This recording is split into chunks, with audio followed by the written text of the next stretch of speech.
Hey everyone, this is David. Welcome back behind the velvet rope. Let's just get right into it today because her name is Sarah and it's for Asia. Here we are, just two fat girls, just living Ugh, our fat girl life. let me tell you something. In that last show, you had to go take care of your son, and I handled the on air for a few minutes.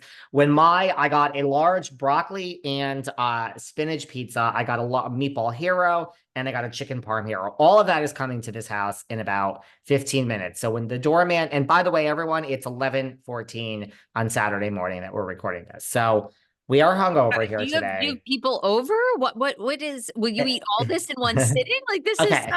It's not all going to be eaten in one sitting, but when you are a single woman like myself and you do not cook, we have not had a stove turned on in any of the homes in decades. Um, you order when the food is coming to your house, you order extra because, it's like starvation over here. Like you don't know where your next meal is coming from. So there okay. you This go. is this is lunch, this is dinner, this is perhaps another lunch tomorrow. We have ordered, she has ordered her meals. Some do a food subscription box. Miss Yontif calls it in. All right. I do this. And speaking of Okay. which, you just reminded me, this is how pathetic my life has become. I have a prescription from CVS, which is supposed to come today. Nothing major. CVS in Hollywood is literally probably an 8-minute walk. Yesterday, they're like, it's $8 to deliver. I'm like, great. I'm not walking 8 minutes. Then yesterday night, one of my batteries ran out in the mouse. I like to use a mouse for my computer. Again, CVS in Hollywood, 7 minutes away. I door dashed a pack of batteries. So when I tell you that I am a professional success and a personal disaster, I mean it. That's all. Disaster. Okay. Well, she is here. I mean, I love you. I hope that the Ozempic is going well. Jillian Michaels came out and just said Oprah, Oprah's making a fortune and she ain't really fully disclosing the fact that WW owns a stake in Ozempic. And she says Yeah. we're going to see the biggest fallout as people can no longer tolerate it and they're going to come off it and gain all the way back and more. But of course, then people are trolling her because she was part of The Biggest Loser, which also I think only maybe 3% of all contestants that went on that show, which was out for I don't know how many seasons, ever kept their weight off. So Well, I have gained some of mine back, not a ton, but you look good though. You look healthy. I was thank telling you you. that last night. You look healthy. Well, Uh, speaking of Beverly Hills, where we've been hanging out, yes, darling. I love RHOBH. Where do you want to go? We got a lot to talk about. I mean, Kyle and Morgan, do you have any sympathy for Miss Richards anymore? Showing up at Craig's with Morgan, they forgot their leftovers. They had to run back. Somebody from the restaurant ran them out. They went ring shopping together. Coincidentally, lots of paparazzi. Do you feel that clip is circulating of Erika Jayne on Watch What Happens Live this week saying to Andy, "Are you coming for her?" And he said, "Well, She what do you wants to what do you eviscerate mean?" her. I was eviscerated, so everybody should be treated fairly. She's my friend, but fair is fair. I Thought mean, what? Okay, so I guess like, is this the same thing? So Erica, I mean, I get what she's saying. So I guess what? We raked her over the coals. She had a very tough one specifically, if not two reunions, where it was like, did you know or did you not know? So what are we? And I'm not disagreeing with Erica because I agree. I do think let's not give a free. A lot of people think that Kyle gets a free pass. But I mean, people think that, people don't you call the tree hugger, Sarah, because they'll give you a earful about Melissa Gorga and her free passes. And Joey Gorga, that violent man, he charged at the refs. Um, but I mean, does Kyle get a free pass by Andy Cohen? I understand what Erica's saying, but I don't understand what she's saying in this category. Like, what are we coming at Kyle to tell? Excuse me. yeah, right. To tell the truth. Oh my God, my pizza. Keep talking. Hold on. Go get your pizza because I have. David speaking. What can he eviscerate Kyle You Richards could on? send the delivery up.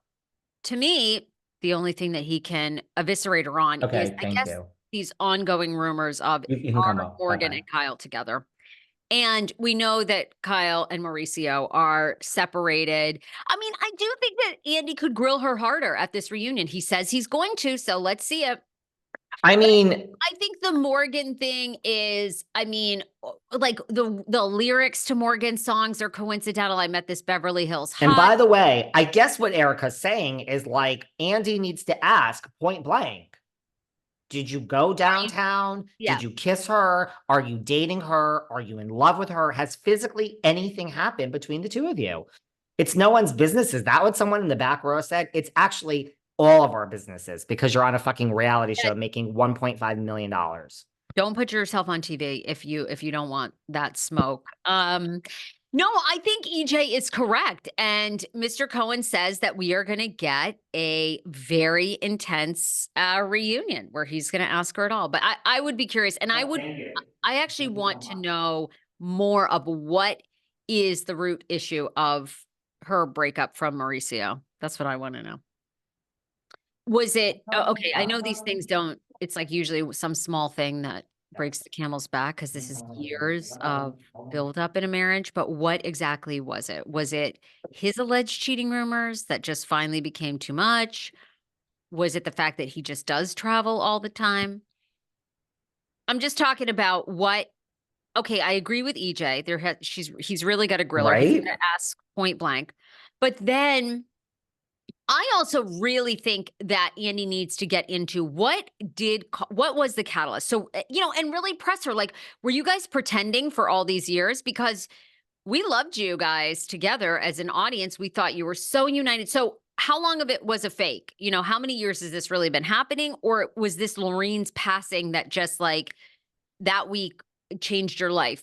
Which happens to people too. Some people just, and with the homeless, not toothless, where you and I, our backs are in it, you can see us a couple times. Yes. It was interesting to see the cameras film them. She seems so over him.